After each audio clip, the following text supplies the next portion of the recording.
zin lai hin sit na nei bom ka zau zi Krista zau lo hin khu hi a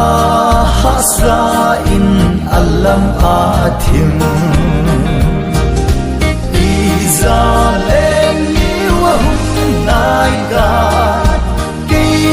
bin van ko aki hong ni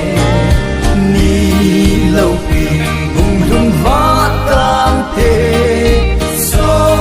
lo ding o so ta lo ding lung kham ho le lung lem vai ho ka na he khai na to ho hi na lung kham ka na so se shoot u te o pa ka ho ma Izalem ni wa hum nai ka ki din van ko aki hong ni lo pi hum lung va tan te so lo ding o so ta lo ding hi lei nu se kanu lain ka pathin thu ahung lung ni ka mi te dam na dingin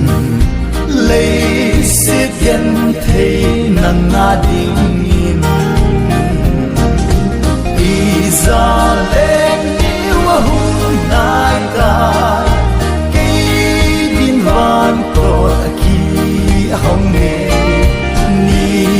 lo pi hum lung va tam te so lo ding o so ta lo ding o kang na lel ikam nom su lung kham ka